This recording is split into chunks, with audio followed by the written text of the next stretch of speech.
এটা বলতে গেলে আসলে আমি নিজেকে ধরে রাখতে পারি না। ইসলামের ইতিহাসের সবচাইতে মর্মান্তিক যুদ্ধ হচ্ছে মুতার যুদ্ধ, সবচেয়ে মর্মান্তিক। বদর, উহুদ, খন্দক, খায়বার যত যুদ্ধ আছে এগুলো যুদ্ধ অনেক বড় মাপের। মুতার যুদ্ধের প্রেক্ষাপট এবং সিচুয়েশনটা সম্পূর্ণ ডিফারেন্ট। এখানে আপনাদেরকে আমি 3 জন শ্রেষ্ঠ বীরের মহাকাব্য শোনাচ্ছি। কয়জন? 3 জন শ্রেষ্ঠ বীর পুরুষের মহাকাব্য। নবী সাল্লাল্লাহু আলাইহি ওয়াসাল্লাম একজন সাহাবীকে পাঠালেন, তার নাম হচ্ছে হারিস বিন উবাইদা। কি নাম বলেন? হারিস বিন উবাইদা, তুমি এই চিঠিটা নিয়ে যাও। এটা তো মদিনা রাষ্ট্র কায়েম হওয়ার পরের কথা, একদম নবম হিজরতের 8ম বছরের দিকের কথা আর কি। তখন ততদিন হুদাইবিয়ার সন্ধিও হয়ে গেছে এবং কাজা উমরা আদায় হয়ে গেছে এবং খায়বার যুদ্ধ জয় হয়ে গেছে। খায়বারের পরের কথা এটা আর কি, যে হারিস বিন উবাইদা তুমি এই চিঠিটা নিয়ে যাও, ওই রোমকদের কাছে যাবো। তখন তো সুপার পাওয়ার 2টা, রোমানরা এবং পার্সিয়ানরা। তো এখনকার ওই যে এই কন্টিনেন্টের ন্যাটো আর ওই কন্টিনেন্টের চায়না রাশিয়ার মতো, যেতে পারতেছে। তো সে গেল ওখানে। সুরাহবিল আল গাসানি একজন শাসক ছিলেন ওইখানকার সিরিয়ার। তো সে ওই চিঠিটা দেখে বলতেছে যে আচ্ছা ঠিক আছে, বসো, দেখি কি করা যায়। চিঠিতে লিখে আছে ইসলাম কবুল করেন, আল্লাহ পাক শান্তি বর্ষণ করবেন, আসলিম তাসলিম। ওই যে নবী সাল্লাল্লাহু আলাইহি ওয়াসাল্লাম চিঠি আছে না একটা রাষ্ট্রপ্রধানদের কাছে, সে চিঠি পড়ে উদ্ধত আচরণ। আমি এখানকার আমির, আমাকে ওই মক্কার মেষপালকরা চিঠি পাঠায়? ভাবতে এরকম। তো কে চিঠি নিয়ে আসছে? যে হারিস বিন উবাইদা। আচ্ছা, ওকে বসাও। হারিস বিন উবাইদা রাদিয়াল্লাহু আনহুকে রাষ্ট্রদূত, কিন্তু তিনি রাষ্ট্রদূতকে তারা নির্মমভাবে হত্যা করল। কথা বুঝতে পারছেন? এবার নবী সাল্লাল্লাহু আলাইহি ওয়াসাল্লামের কাছে খবর যখন আসছে রাষ্ট্রদূতকে হত্যা করেছে, আমার সাহাবীকে, কয়জন সাহাবীকে হত্যা করেছে? 10 জন, 20 জন, 100 জন না একজন সাহাবীকে হত্যা করার প্রতিশোধ নেওয়ার জন্য নবী সাল্লাল্লাহু আলাইহি ওয়াসাল্লাম 3000 বাহিনীর একটা জিহাদি কাফেলা তৈরি করলেন। 3000 বাহিনী কাফেলায় তিনি নিজে নেতৃত্ব না দিয়ে বললেন যে এই কাফেলার নেতৃত্ব দিবে আমার প্রিয় ভাজন, তাকে তার পালক পুত্র বলা হতো এক সময়, যায়েদ ইবনে হারেসা রাদিয়াল্লাহু আনহু। কোন যায়েদ? তায়েফের সফরের সঙ্গী, তায়েফের সফরের একজন সাহাবী তার সাথে ছিল, তার নাম যায়েদ ইবনে হারেসা। যখন তায়েফবাসী নবীজিকে মারছিলেন, যায়েদ ইবনে হারেসা রাদিয়াল্লাহু আনহু তার বুক দিয়ে নবীকে জড়ায় ধরেছিলেন যে আমার গায়ে আঘাত লাগুক, তার গায়ে না লাগুক। এই সাহাবী যায়েদ ইবনে হারেসা রাদিয়াল্লাহু আনহু, তাকে পতাকা দিয়ে বললেন এই মোতার যুদ্ধের আমির হচ্ছে যায়েদ ইবনে হারেসা। যদি যায়েদ ইবনে হারেসা শহীদ হয় তাহলে পতাকা বহন করবে জাফর ইবনে আবি তালেব, আমার চাচাতো ভাই। কোন জাফর? যিনি আবিসিনিয়ায় গিয়েছিলেন মুসলিমদেরকে নিয়ে হিজরত করতে, মনে আছে? যিনি বাদশাহ নাজাশির সামনে কুরআন তেলাওয়াত করার, সূরা মারিয়াম তেলাওয়াত করার কারণে বাদশাহ নাজাশির চোখ দিয়ে দরদর করে পানি পড়তে শুরু করেছে। ওই বাদশাহ নাজাশিও পরে ইসলাম কবুল করেছে, আলহামদুলিল্লাহ। জাফর রাদিয়াল্লাহু আনহু পতাকা বহন করবে যদি যায়েদ ইবনে হারেসা শহীদ হয়। এরপরে যদি জাফরও শহীদ হয়, পতাকা বহন করবে আমার আরেক প্রিয় ভাজন সাহাবী আব্দুল্লাহ বিন রাওয়াহা রাদিয়াল্লাহু আনহু। আব্দুল্লাহ বিন রাওয়াহা রাদিয়াল্লাহু, যাকে যে কোনো মুহূর্তে যদি বলতেন ইসলাম নিয়ে একটা শের বলেন, একটা কবিতা বলেন, ইনস্ট্যান্ট তিনি শের বলে ফেলতে পারতেন। এত সুন্দর, এত উন্নত কাব্য প্রতিভা ছিল তার মধ্যে। এই নষ্ট সংস্কৃতি না, তাদের সংস্কৃতি ছিল একেবারে খাঁটি তাওহীদের সংস্কৃতি। এমনকি কাবা তাওয়াফ করছেন যিনি, তখন কাবা তাওয়াফ করছেন বিদায় কাজা উমরা আদায় করার সময় নবীর সামনে সামনে তিনি ঘুরছেন এবং আবৃত্তি করছিলেন একটা কবিতা কাফেরদেরকে আঘাত করার জন্য। এই কাফেররা দেখো, তোমরা যাকে বের করে দিয়েছিলে তিনি আজকে সসম্মানে এখানে ঘুরতেছেন। ওমর রাদিয়াল্লাহু আনহু বলছিলেন যে কাবা তাওয়াফ করার সময় তুমি এগুলো বলছো? নবীজি বলেন ওকে ছেড়ে দাও, সে এমন বাক্য তিলাওয়াত করতেছে, এমন বাক্য সে চয়ন করেছে যেগুলো কাফেরের অন্তরে বর্ষার চাইতেও বেশি বিদ্ধ হচ্ছে, তাকে বলতে দাও। এই হলো আব্দুল্লাহ বিন রাওয়াহা রাদিয়াল্লাহু আনহু, নবীজির অত্যন্ত প্রিয় ভাজন সাহাবী। আব্দুল্লাহ বিন রাওয়াহা যদি শহীদ হয় তাহলে তোমরা তোমাদের মধ্য থেকে একজনকে আমির নিযুক্ত করে নিও। সাহাবীরা বুঝে ফেললেন এই সফরে আমরা 3 জনই শহীদ হতে যাচ্ছি, কারণ একটা সফরে কখনো 3 জন আমিরের প্রয়োজন হয় না, হয় না। এবার তারা গেলেন, তারা কখনো আশাও করেন নাই ওখানে যা দেখবেন। ওখানে গিয়ে দেখলেন যে 1 লক্ষ রোমান সৈন্য সামনে এসে দাঁড়িয়েছে। কত লক্ষ? এবং একেবারে ফুল প্রশিক্ষিত, একদম ফুল আর্মড ফোর্সড। আর এর সাথে তাদের সাহায্যকারী দলেও আছে আরো 1 লক্ষ সৈন্য। মোট কয় লক্ষ? এদিকে কতজন? যুদ্ধ হওয়া সম্ভব? আসলে কি সম্ভব? সম্ভব না। এই যুদ্ধ কিন্তু সম্ভব না। আমরা তো আগে সংখ্যাগরিষ্ঠ হওয়ার কথা চিন্তা করি। কোন যুদ্ধে ইসলাম সংখ্যাগরিষ্ঠতা দিয়ে জিতে নাই। ইসলাম জিতেছে ইমানের বদৌলতে, শুধু ইমানের বদৌলতে। আমরা সংখ্যা দিয়ে কখনো বিজয় লাভ করতে পারি নাই। এখন এবার সাহাবীরা মাশওয়ারা করতেছেন রাত্রেবেলা, আমরা কি করব? কালকে যুদ্ধ করব, নাকি মদিনায় ফিরে যাব, নাকি রাসূলকে খবর পাঠাবো, নাকি কোনো বিকল্প ফোর্স নিয়ে আসার ব্যবস্থা করব, কি করব? তখন সাহাবী, ওই যে বললাম আব্দুল্লাহ বিন রাওয়াহা রাদিয়াল্লাহু আনহু দাঁড়ালেন। তরুণ সাহাবী, আপনাদেরকে বলতেছে, তরুণ সাহাবী দাঁড়িয়ে বলছেন যে, হে আমার ভাইয়েরা, আমরা এখানে কি জন্য এসেছি? হয় আমরা এই যুদ্ধ করব, শহীদ হব, না হলে আমরা গাজী হব। আর আপনারা যে বিষয়টাকে ভয় করছেন, আসলে কিন্তু আমরা সেটা পাওয়ার জন্যই এসেছি, তার নাম শাহাদাত। আপনারা যেটাকে ভয় করছেন যে আমরা এখানে গেলে মারা যাব, ওটার জন্যই তো আমরা এত দূরে এসেছি। আমরা গাজী হই অথবা শহীদই হই, আমাদের জন্য আজর আল্লাহর কাছে লেখা থাকবে। তো তার এই মানে এমন ঈমানদীপ্ত ছিল ভাষণটা, আমি তো ওটা বলতে পারলাম না, আরবিতে তিনি বলেছেন। এতে মানে উৎফুল্ল হয়ে বা ইন্সপায়ার্ড হয়ে সাহাবীরা আর দ্বিতীয়বার ভাবলেন না, ঠিক আছে কালকে যুদ্ধ হবে। এবার পরের দিন যুদ্ধ শুরু হল। এটা কি সম্ভব যুদ্ধ? প্রথমে যায়েদ ইবনে হারসা রাদিয়াল্লাহু আনহু পতাকা নিয়ে ঘোড়া ছুটায় আগায় যাচ্ছেন, এবং একটা আঘাতও পিছন থেকে করার সাহস হচ্ছে না তাদের, সব আঘাত তারা সামন থেকে করছেন। এক পর্যায়ে যায়েদ রাদিয়াল্লাহু আনহুর এই মানে গায়ের মধ্যে তারা বর্ষা নিক্ষেপ করে। বর্ষা তো আগেকার বড় বড় বল্লম বর্ষা ছিল, এবং একটা বর্ষা তার গায়ে যখন লাগে তিনি পড়ে যান, এবং এই অবস্থায় আস্তে আস্তে তার শাহাদাত হয়। পতাকা পড়তে দেন নাই, পতাকা নিয়ে নিয়েছেন জাফর ইবনে আবি তালিব রাদিয়াল্লাহু আনহু হাতে, এবং জাফর রাদিয়াল্লাহু আনহু যুদ্ধ করতে থাকেন, এত বীর বিক্রমে যুদ্ধ করতে থাকেন যে এক পর্যায়ে তিনি তার নিজের কালো এবং লাল ডোরাকাটা ঘোড়া ছিল, সেই ঘোড়ার পা নিজেই কেটে ফেলেন, যে আমার যেন পালিয়ে যাওয়ার মন না উঠে, কখন তারা যেন আমার ঘোড়া ইউজ করতে না পারে। সাহাবীরা বলছেন তার শাহাদাতের পরে তার বডির মধ্যে আমরা এরকম 50টা থেকে 60টা এরকম আঘাতের দাগ দেখেছি। একটাও দেহের পিছনে ছিল না, সব সামনে ছিল। যুদ্ধ করতে করতে এক পর্যায়ে তার ডান হাতটা কেটে পড়ে যায়। এরপরে তিনি বাম হাতে পতাকা উঠায় নেন, কাফেররা বাম হাতটাও কেটে ফেলে। এরপরে তিনি বুকের সাথে পতাকাটাকে এইভাবে জড়িয়ে রাখেন, বুকের সাথে পতাকাটাকে এইভাবে জড়িয়ে রাখেন, পতাকা পড়তে দেন নাই। একজন রোমান সৈন্য তাকে আঘাত করে এবং তার দেহটা দ্বিখণ্ডিত হয়ে যায়। এই খবর নবী সাল্লাল্লাহু আলাইহি ওয়াসাল্লাম ওই মদিনায় বসে বসেই পাচ্ছিলেন। তিনি বললেন, এই মাত্র যায়েদ শহীদ হলো, এই মাত্র জাফর শহীদ হলো। একটু তিনি কান্নার ভাব চলে আসলো। একটু পরে নবীজি হেসে দিলেন। সাহাবীরা বলছেন, আপনি হাসছেন কেন ইয়া রাসূলুল্লাহ? তিনি বলছেন যে জাফর এর ডান হাত প্রথমে কেটে গেছে, তারপর বাম হাত কেটে গেছে। আল্লাহ রাব্বুল আলামিন তাকে এই দুইটা কাটা হাতের বিনিময়ে জান্নাতে দুইটা বড় বড় পাখা দিয়েছে। এইটা দিয়ে তিনি জান্নাতে ঘুরে বেড়াচ্ছেন আর ফল খাচ্ছেন। তার নাম হয়ে গেল জাফর আত-তাইয়ার, জাফর আত-তাইয়ার, পাখাওয়ালা। এরপরে পতাকা হাতে নিলেন সেই আব্দুল্লাহ বিন রাওয়াহা রাদিয়াল্লাহু আনহু। তিনিও তো বীর বিক্রমে যুদ্ধ করতে লাগলেন। এক পর্যায়ে তিনি একটু কান্না করেছিলেন। সাহাবীরা বলছেন, আপনি কি ভয় কান্না করতেছেন? জি না, আমি ভয় কান্না করছি না, বরং কোরআনের একটা আয়াত আমার মাথায় আসছে বলে আমি কান্না করছি। সে আয়াতটা ছিল সূরা মারিয়ামের মধ্যে, ওয়া ইম মিনকুম ইল্লা ওয়ারিদুহা কানা আলা রাব্বিকা হাতমান মাকদিয়া, একটা আয়াত আছে কোরআনে সূরা মারিয়াম। এটা হচ্ছে আপনার রবের একেবারে একটা চিরনির্ধারিত একটা বিষয়, যে তোমাদের সবাইকে, আবার বলছি, ওয়া ইম মিনকুম ইল্লা ওয়ারিদুহা কানা আলা রাব্বিকা হাতমান মাকদিয়া, মানে তোমাদের সবাইকেই আবশ্যিকভাবে, ম্যান্ডেটরিভাবে এই জান্নাত জাহান্নামের উপর অবস্থিত এই পুলসিরাত পার হতেই হবে। এটা তোমার রবের একটা প্রাচীন একটা মানে স্টেটমেন্ট, এটা তোমাকে করতেই হবে, সবাইকে করতে হবে। এই আয়াতটা মনে হয় আমার কান্না আসতেছে। একজন তাকে একটা হাড্ডিওয়ালা গোশত এনে দিয়েছিল, তিনি সেই গোশতটা খাওয়ার জন্য চেষ্টা করছিলেন, তো পরে একটা কামড় দিয়ে ফেলে দিয়েছেন। তারপরে তিনি ছুটলেন যুদ্ধ করার জন্যে, এবং ওই সময় একটা কবিতা আবৃত্তি করেছেন, হে আমার মন, তোমার নফস হয়তো চাচ্ছে, তুমি হয়তো চাচ্ছ এখান থেকে পালিয়ে যাওয়ার জন্য, জেনে রাখো সামনে তুমি যা দেখছো এর পিছনেই আছে জান্নাত। শেষমেশ কি জীবন দেখেন, কি ব্যক্তিত্ব, কি ক্যারেক্টার, কেমন গায়রত, কেমন ইজ্জত, কেমন সম্মান, কি জীবন।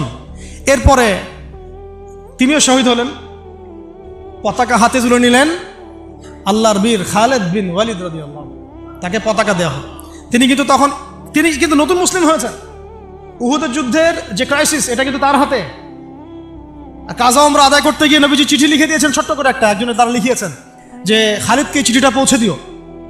ওখানে লেখা আছে, খালিদ তুমি যদি কাফেরদের পক্ষ অবলম্বন না করে মুসলিমদের পক্ষ নিতা কতই না ভালো। ঠিক আছে, এই একটা লেখা, একটা চিঠি খালিদ রাদিয়াল্লাহু আনহু একবারে কলিজাটা কাঁপায় ফেলছে। তিনি মক্কা থেকে মদিনায় গিয়ে নিজে ইসলাম কবুল করে আসছেন, এবং নবী সাল্লাল্লাহু আলাইহি ওয়াসাল্লাম তাকে কিন্তু আন্ডারস্টিমেট করেন নাই। তার হাতে উল্টা তরোয়াল উঠাই দিয়ে বলছেন যে আজকে থেকে এই তরোয়াল তোমার, এবং তোমার নাম হচ্ছে সাইফুল্লাহ, তুমি আল্লাহর তরবারি। এরপর থেকে তিনি প্রায় 80-90টা যুদ্ধ করেছেন, সবগুলোতে জয়লাভ করেছেন। ওই খালিদ রাদিয়াল্লাহু আনহু পতাকা তুলে নেন মোতার যুদ্ধে। তারপরে সিরাতের মধ্যে আসছে, তিনি বলছেন নিজের ভাষায় যে ওই দিন আমার হাতে 9টা তরোয়াল ভেঙে গেছে। যুদ্ধ করতে করতে করতে করতে ওই দিন আমার হাতে 9টা তরোয়াল ভেঙে গেছে। তিনি ছিলেন যুদ্ধ কৌশলে অত্যন্ত পারদর্শী, হুটে হাটে কোনো কাজ করতেন, অনেক পারদর্শী। তিনি ডানের সৈন্যকে বামে নিয়ে আসছেন, বামেরটাকে ডানে নিয়ে গেছেন, সামনেটাকে পিছনে নিয়ে আসছেন, পিছনেটাকে সামনে নিয়েছেন।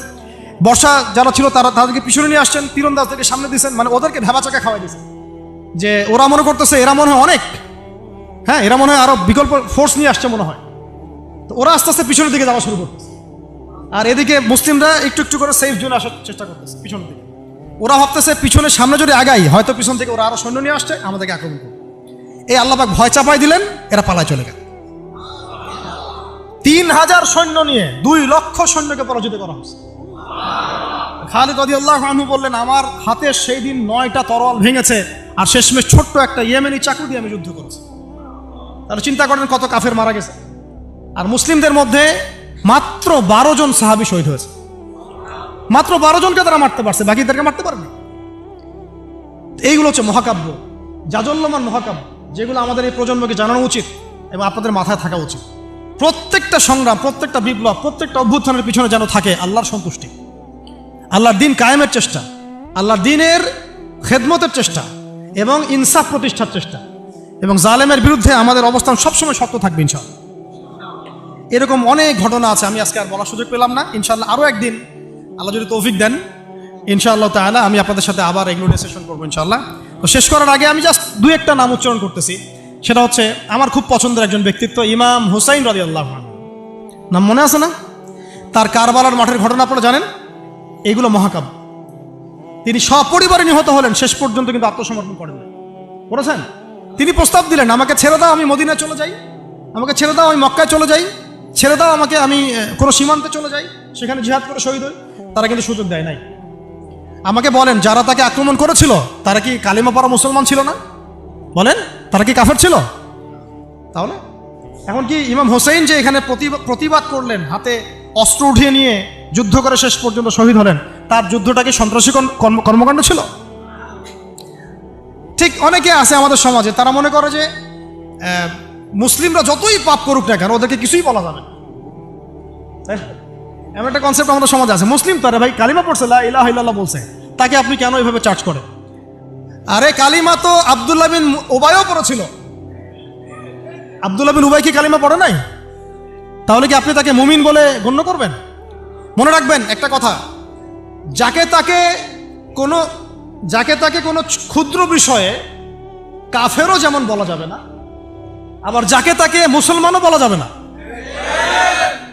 এটা বুঝতে হবে আমাদেরকে, ঈমান ভঙ্গের কারণগুলো আমাদেরকে শিখতে হবে। যে যাকে তাকে যেমন আমরা কাফের তাকফির করব না, ঠিক একইভাবে যাকে তাকে মুসলমান, পাক্কা মুসলমানও বলা যাবে না। আল্লাহ পাক আমাদেরকে বোঝার তৌফিক দান করে। ঠিক এইভাবেই উমর রাদিয়াল্লাহু আনহু একদিন ফজরের নামাজে দাঁড়িয়ে কিরাত করছেন, পিছনে এক দাস, এই ফাইরুজ আবু লুলু, একেবারে ধারাল ছুরি দিয়ে উমর রাদিয়াল্লাহু আনহুকে 2-3টা আঘাত করলো। উমর রাদিয়াল্লাহু আনহু শহীদ হলেন। এগুলো মহাকাব্য রচিত হয়েছে, কারণ ইসলামের বীর সিংহদেরকে কেউ আসলে সামন থেকে মারতে পারে নাই। কথা বুঝতে পারছেন? ওইভাবেই চোরাগপ্তই মারতে হয়েছে।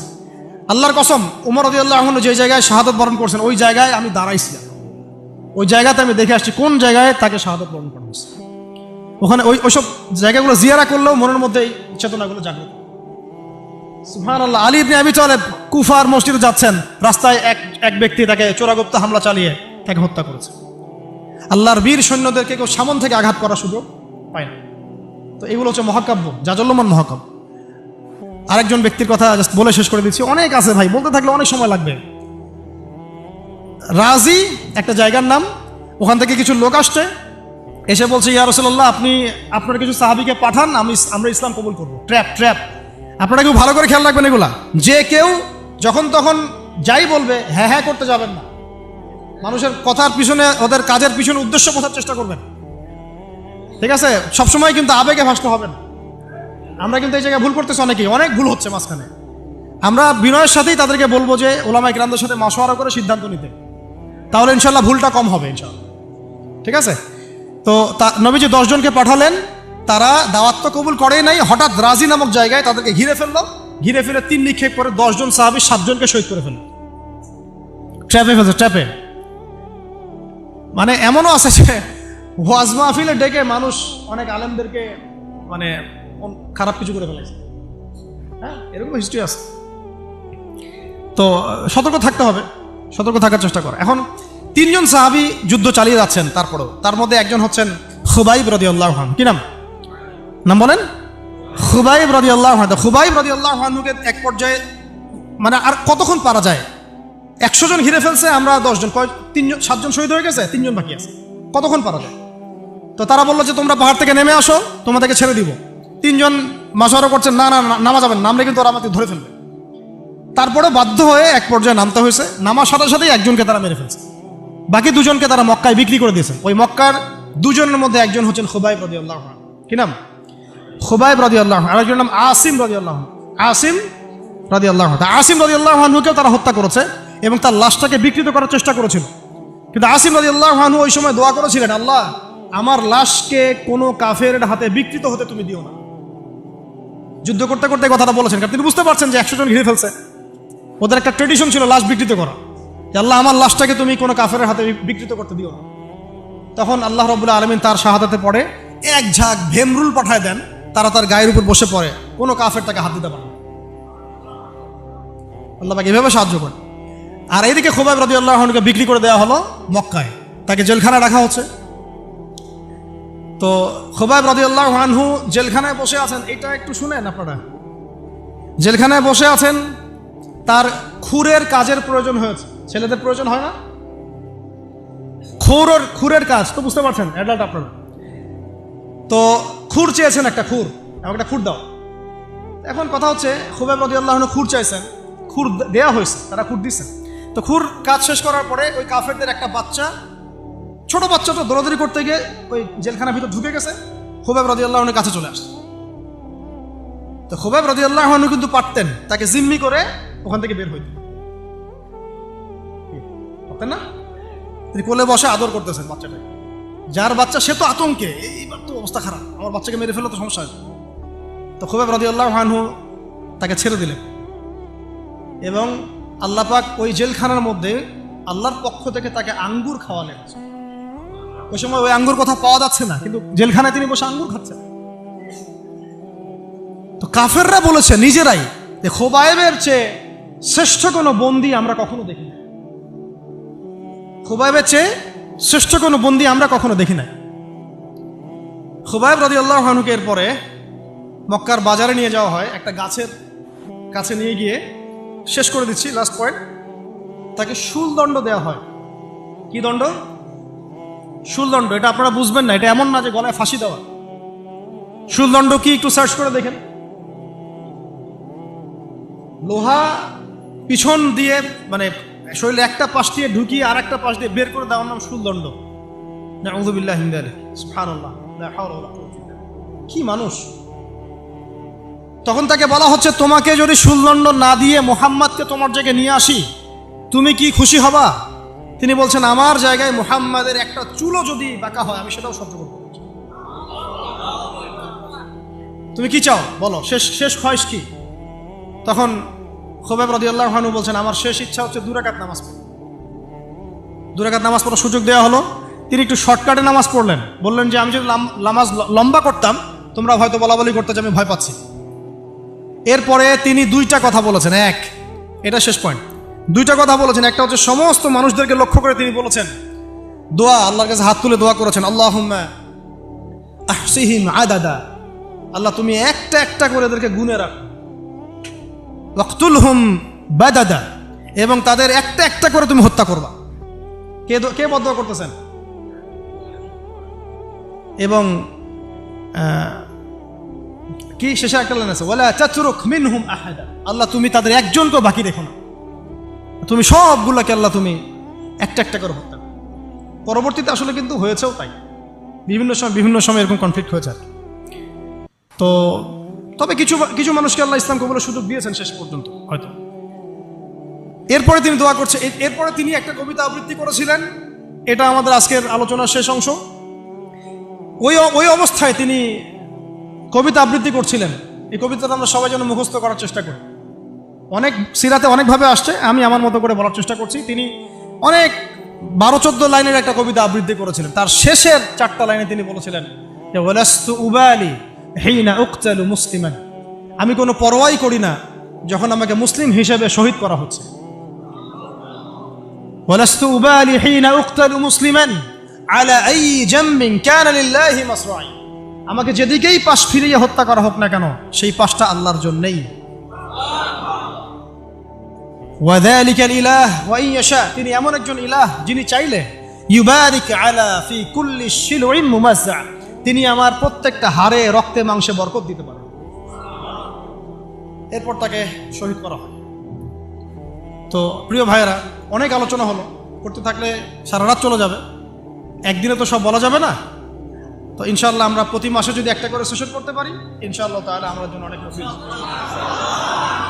আজকে আমরা যে বিষয়টার দিকে ফোকাস করার চেষ্টা করলাম, যে মহাকাব্য রচনা করতে হবে আল্লাহর জন্য। মহাকাব্য শুধু আমরা এবারই প্রথম রচনা করি নাই, আমাদের এই বাপদাদা পূর্বপুরুষ একদম সলফে সালেহিনের যুগ থেকে শুরু করে চিরায়ত এই যে 1400 বছর ইতিহাস, বহু যুদ্ধ হয়েছে, বহু বিপ্লব, বহু সংগ্রাম, বহু গণ অভ্যুত্থান। কিন্তু যে অভ্যুত্থানগুলোর উদ্দেশ্য ছিল শুধু দুনিয়া, সেই অভ্যুত্থানগুলো কখনো দীর্ঘস্থায়ী হয় নাই।